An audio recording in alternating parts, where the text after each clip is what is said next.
Ini kutub utara. Kutub utara magnetik, kita lihat ya, kita bedah bumi dari kutub utara magnetik sampai kutub selatan. Di kutub utara ini medan magnetnya masuk ya, tegak, kemudian semakin menuju ke ekuator semakin memiliki sudut ya. Jadi ini sudutnya 90 derajat terhadap permukaan bumi. Ini semakin mungkin ini 60, ini 45, ini 30, ini 0. Jadi nilainya semakin mengecil ke arah ekuator magnetik. Di ekuator magnetik ini tidak membentuk sudut, makanya kita sebut inklinasi 0. Jadi inklinasi itu adalah sudut yang dibentuk antara arah medan magnet dengan permukaan bumi.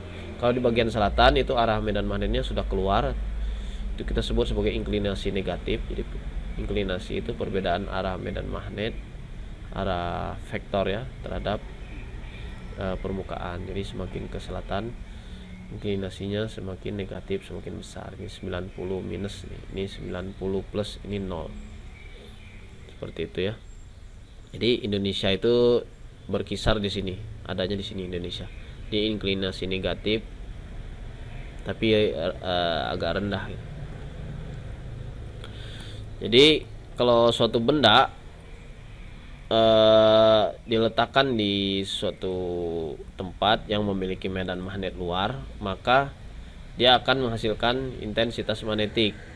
Nah, intensitas magnetik ini akan berbanding lurus dengan nilai medan magnet penginduksi, itu nilai magnet luar, tergantung pada suseptibilitas materialnya. Jadi kalau materialnya suseptibilitasnya besar, maka dia intensitas magnetiknya pun akan besar. Kalau suseptibilitasnya 0 ya intensitas magnetiknya akan 0 gitu. Jadi suseptibilitas adalah kemampuan suatu benda atau material untuk terinduksi oleh magnet luar, jadi dia jadi magnet.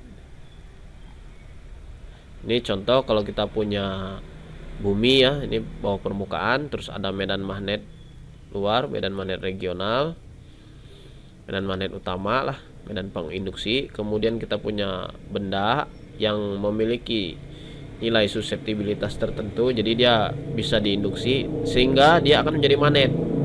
Jadi kalau dia sudah jadi terinduksi, dia jadi magnet, maka dia akan menghasilkan medan magnet sendiri, medan magnet lokalnya sendiri. Nah, medan magnet lokalnya sendiri punya arah yang seperti ini ya.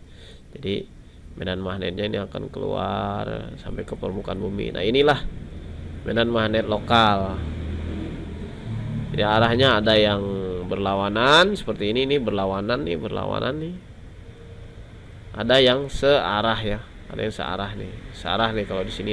Berarti di sini pasti nilainya positif nih, karena masuk positif, di sini negatif ya, karena keluar. Kita lihat ini, jadi gaya medan-medan ini akan saling menjumlahkan ya. Nah, jadi ini medan magnet utama tadi, ini medan magnet lokal yang ditimbulkan oleh anomali tadi. Kemudian ini adalah resultan atau hasil penjumlahan dari medan magnet regional dan medan magnet anomali. Jadi kalau dia arahnya ke atas nih kan, menjauhi permukaan bumi, dia negatif, tapi ini karena hampir mendekati 0 ya, dekat 0. Kemudian ini dia membesar nilai negatifnya. Kemudian di sini mulai mengecil lagi nilai negatifnya. Kemudian di sini medannya berubah menjadi masuk ke dalam bumi, dia langsung jadi positif. Ini juga masuk nih, jadi nilainya positif. Jadi ini kita bisa lihat ya. Tadi kalau medan magnet induksinya ini begini, berarti arah induksinya itu kan selalu ke utara ya.